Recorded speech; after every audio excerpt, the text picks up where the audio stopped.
DJ Moore has been predicted to regress next season for the Chicago Bears, but we're going to talk about why that is not necessarily a bad thing. We're also going to look at another player that has been predicted to regress, and it is a bad thing for the Chicago Bears.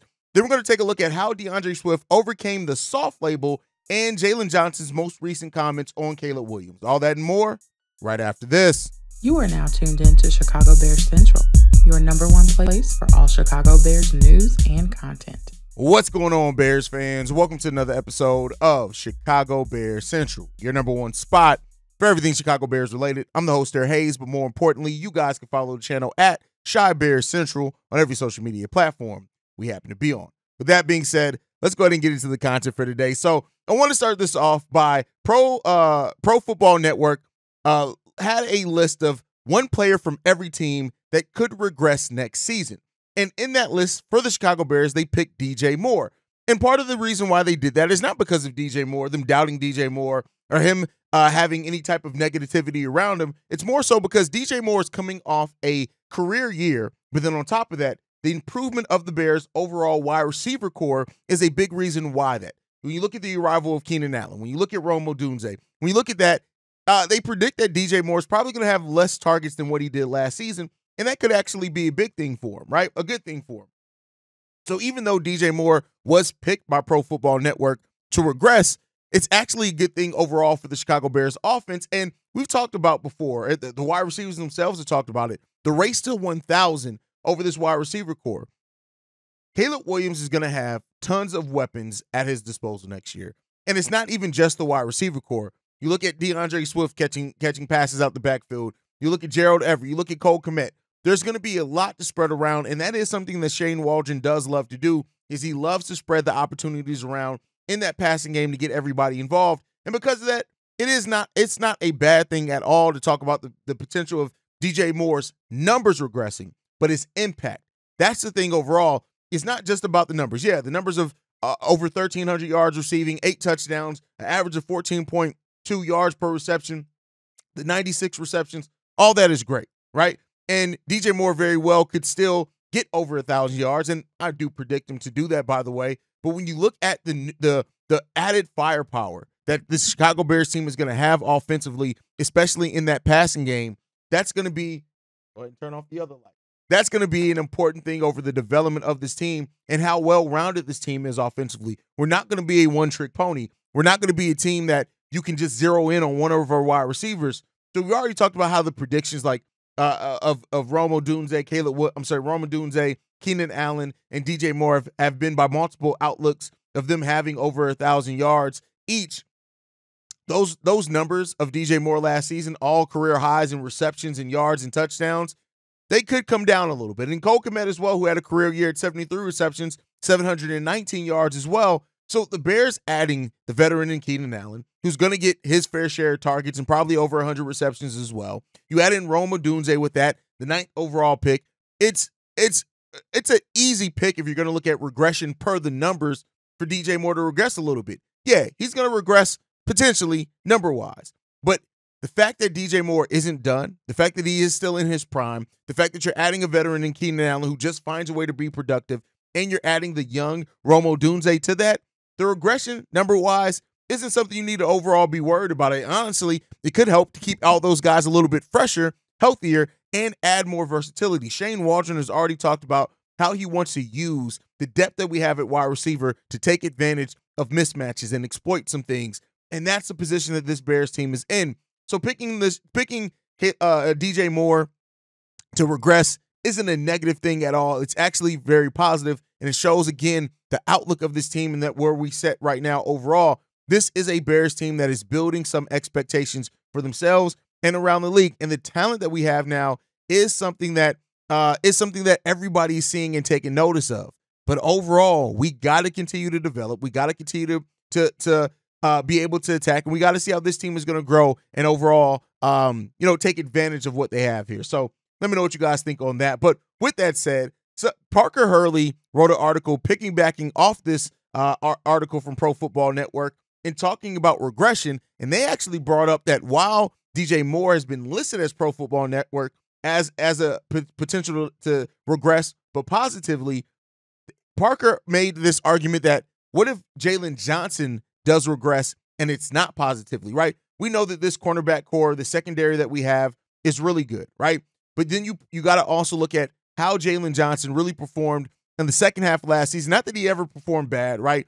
I know that the things that people kind of easily look at as far as interceptions and things like that, Jaylon Johnson did a much better job at that after the acquisition of Montez Sweat.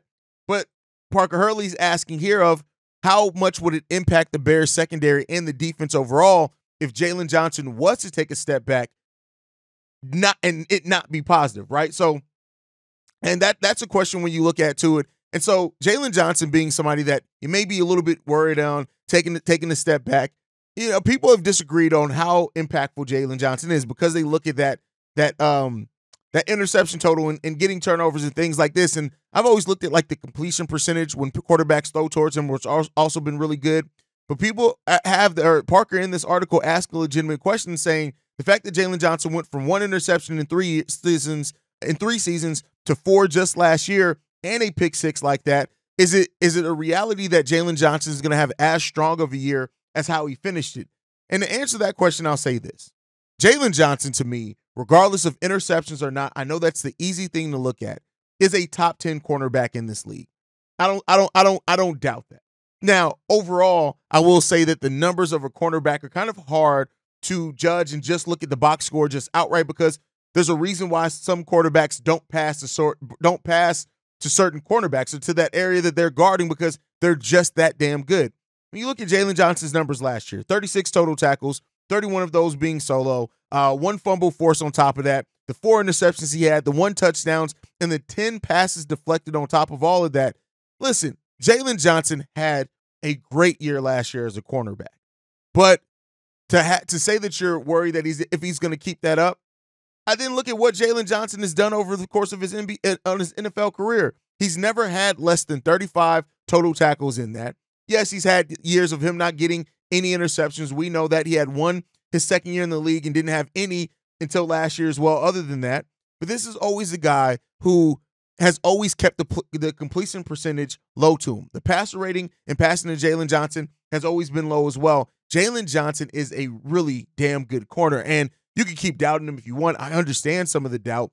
But to say in question of how much of Jaylon Johnson's ability to be a ball hawk was because of the pressure we were getting from that defensive line on the second half of the season, that's a fair question to ask, but you can ask that of any cornerback. There's a synergy between the pass rush and the pass coverage, and to overlook that, it would be asinine. So yes, there's a part of that. But overall, that cornerback core, the way that even if Jaylon Johnson was to regress some, let's just say he was. If Jaylon Johnson regressed, but then you have a Tyreek Stevenson to step up, you have a Terrell Lewis to step up, a Terrell Smith to step up, you then have a Kyler Gordon to step up. Those are things that you want. And not even to say overall in the secondary with Jaquan Brisker also taking a step forward. Jaylon Johnson is going to be fine. And while I understand Parker Hurley writing this and asking that question, because it is a fair question to ask, if Jaylon Johnson could take a step back from what he was last season, overall, even if he was, this secondary is in such a good place that I still think that we're going to have a potent secondary. And I'm not worried about Jaylon Johnson all of a sudden being this cornerback that can't tackle, that can't stop guys, that can't make it interesting in the secondary. They're just getting burnt every single down or something like that. Like, I'm not worried about that for Jaylon Johnson. Now, maybe that's a little bit too much confidence. When you look at him, he's 25 years old, and he just turned 25 in April. That was just 3 months ago. Jaylon Johnson still has yet, hopefully, to play the best football of his NFL career. And so, ultimately, regardless of what the interceptions numbers are or not, this is going to be a guy where quarterbacks don't like passing towards Jaylon Johnson. They just don't. And I don't have any reason to believe that there's all of a sudden going to be this huge fall off for Jaylon where that's going to change or regress to the point to where, again, we're worried about it, right? The numbers are the numbers, and the stat sheet is the stat sheet. But when you watch the game of football and you watch how Jaylon Johnson performs, you know that Jaylon Johnson is an absolute dog. And so as we get closer to training camp, I'm not too worried about it. I can't wait for NFL football to start back. I can't wait to see our Chicago Bears actually playing football because it's exciting times when we do. But with that, one of the things that Bears fans are most excited about this season in the NFL world in a lot of ways is what and how is Caleb Williams going to perform? And we got quotes from two players on the Chicago Bears on this team that have talked about Caleb Williams. Jaylon Johnson, who we were just talking about, said this when it came to Caleb Williams. He fits in perfectly. He comes into work. I feel like coming to the Bears in the city of Chicago, things that we're kind of fighting against, it's really just a hard-nosed city. I mean, the fans are hard-nosed. Our team is hard-nosed, and he has kind of been built on that. I think he's coming in and fitting in perfectly. We were able to push him as a defense and then be able to see how he bounced back and responded and did certain things back. So I think he's fitting in perfect. I can't wait for this camp to really see him take these next steps and lead us to some wins. And that's his job. As a quarterback in the NFL, whether right or wrong, you're judged by wins. And, I've said, and, we've talked about here as well, like the reason why us here at Chicago Bears Central were very confident about the Bears making a push to the postseason this upcoming year isn't just because of Caleb Williams. It isn't just because of the offense. It's in a large part due to our confidence in the defense that the Chicago Bears has as well. But Caleb Williams is there, and he's going to be judged by how he manages the game. How many games does he keep the Chicago Bears in? And, while some Bears fans have these expectations of Caleb Williams to not be a rookie, I'm not somebody that holds that. I think he can very well have a rookie season. And I'm not going to look negatively all of a sudden upon his NFL career or his chances to be great for the Bears or anything like that. But the development in one of the parts of a quarterback, and you can tell when you have a really good quarterback, is how they do bounce back from adversity. And so to hear that, the defense, which by all things that we've heard through OTAs and things like that, are well ahead of the offense, to hear that Caleb Williams is already bouncing back as a leader and learning from that gives you a lot of confidence on how he's going to be able to attack once the season's on and you're playing against other teams, because how you learn on the fly as a quarterback is the thing that is the difference between you taking a couple of years to figure out how to be successful and you be able to be successful right away. Now, we also got comments on Caleb Williams from Tevin Jenkins as well. He said this: you can tell that he's definitely a businessman.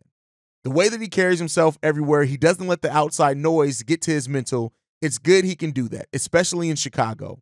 I've seen these things in the past few years. He says, knowingly, likely referring to the Bears fans. Oh, I've seen things this past few years. So I'd say he definitely has a good head on his shoulders and is going in the right direction. As I started reading some of the parts that weren't the quote, "Don't judge me, judge your mama." But those are things that you want to hear from a quarterback right now. Now, one could say, how much negativity are you really going to hear about your new quarterback at this point in the offseason before you even go through anything? And yes, teammates should support him. But this also backs and tracks everything that we've heard from Caleb Williams. It's part of the reasons why the Bears did decide to go a different route with quarterback, and they looked at Caleb Williams as being that next guy to be that quarterback for the Chicago Bears. And listen, we know Chicago. If you're a Chicago fan in any sport, you know that this city, this fan base, can be very pessimistic when it comes to anybody. Hell, that it doesn't matter who you are, what you bring, that you're going to get some pessimism. And there are some people that doubt the ability